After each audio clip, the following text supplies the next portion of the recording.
Ami. Marion. Mar, aku kan lagi belajar sejarah nih ya. Kira-kira kamu tahu nggak sih apa itu sejarah? Sejarah ya, Mi. Secara etimologi, sejarah itu dalam bahasa Arab yaitu syajaratun atau artinya pohon. Kenapa pohon? Karena pohon juga sering dikaitkan dengan silsilah keluarga, Mi. Lalu dalam bahasa Inggris ada history dan bahasa Yunani adalah historia. Sedangkan dalam bahasa Belanda atau Geschiedenis yaitu seperti menyelidiki, lalu kita mengumpulkan, lalu kita menyusun dan mengajikannya apa yang terjadi di peristiwa-peristiwa masa lalu gitulah. Lalu filsuf dari Yunani ya yang bernama Herodotus juga berpendapat bahwa sejarah itu seperti cerita yang menyajikan suatu perputaran jatuh bangunnya sebuah tokoh, masyarakat dan juga peradaban, Mi. Nah, ngomong-ngomong, kenapa sih kamu nanya tentang sejarah, Mi? Marion, sejarah tuh penting banget tahu. Iya, penting banget.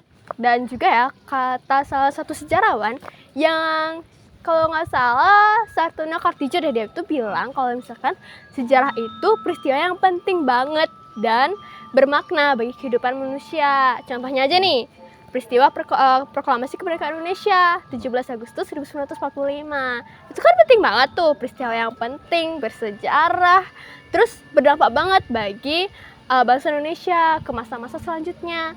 Dan juga ya Marion, manfaat belajar sejarah itu sebenarnya banyak. Ada sebagai identitas bangsa, habis itu ada kesadaran kita biar tahu sejarah-sejarah di masa lalu sama bukti-bukti peradaban. Terus yang ketiga untuk berpikir kritis. Kan kita kalau misalkan belajar sejarah pasti berpikir kritis kan, dan juga bisa menambah wawasan kita kan. Terus yang keempat itu kalau nggak salah itu manfaatnya itu kita bisa tahu waktu di masa sekarang, masa depan, terus masa lalu juga. Kayak misalkan nih, sekarang kan masa reformasi. Nah, masa lalu tuh masa apa? Masa lalu. Orde lama. Kok masa lalu sih? Masa Orde lama. Terus untuk masa depan kira-kira apa? Kan kita nunggu lagi tuh. Terus kalau yang terakhir itu, jadi kita bisa tahu kesalahan kita di masa lalu yang nggak akan kita ulangin lagi. Misalkan penjajahan itu kan di masa lalu, jadi kita salah karena kita nggak ada persiapan penjajahan. Nah, dengan kita tahu di masa lalu seperti itu, dan kita tahu kesalahan kita yang nggak mempersiapkan penjajahan tersebut, jadi sekarang kita belajar dari kesalahan, kita mempersiapkannya, terus supaya kalau misalkan ada penjajah lagi, kita kan nggak tahu, jadi kita udah siap, Marion. Dipikir-pikir iya juga ya? Iya. Tapi kira-kira contoh lainnya apa lagi ya, Mi? Kan belajar sejarah nggak cuman pengertian sama manfaat aja kan ya? Iya. Kira-kira siapa lagi ya yang tahu tentang sejarah? Ayo sama Aswin. Cari yuk. Ayo, gimana kalau kita cari mereka?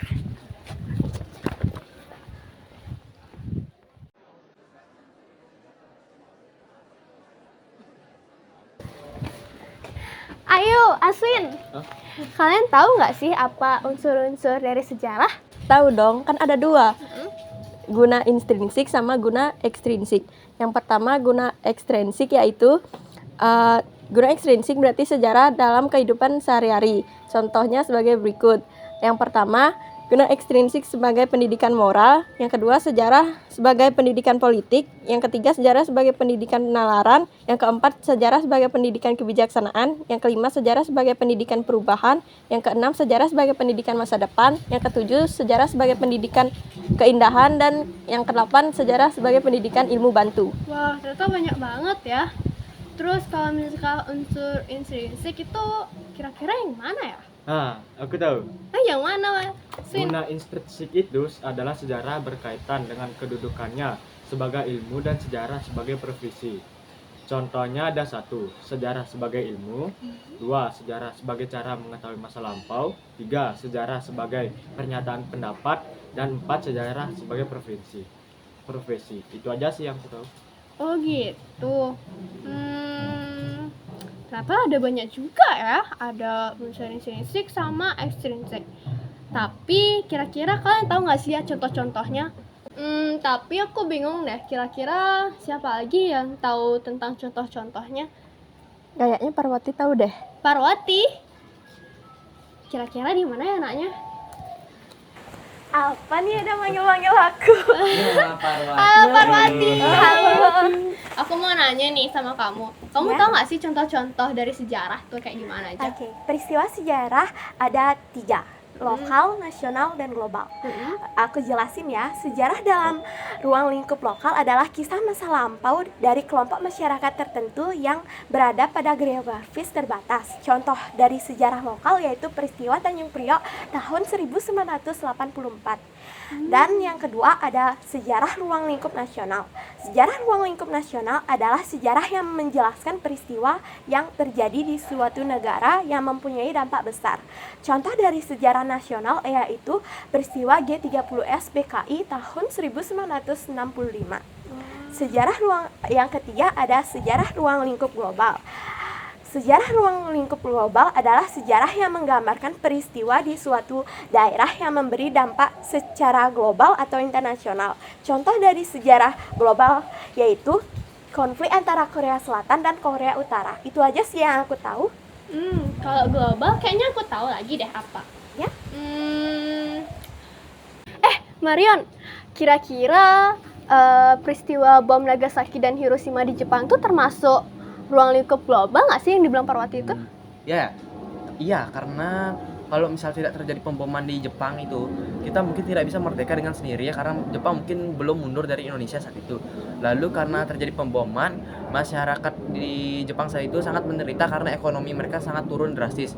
Dan sejak itu mereka menjadi kerja sangat giat dan untuk memajukan negara mereka agar menjadikan ekonomi mereka kembali. Karena mereka masih menjadi giat sampai saat ini, jadi mereka sekarang seperti menjadi negara yang paling maju di dunia ini karena sumber daya manusia yang sangat cerdas. Itu aja sih yang aku tahu, Mi. Oh gitu, ternyata sejarah itu banyak banget ya ruang lingkupnya. Kayak Hiroshima juga, terus G30 SPKI, banyak banget ya.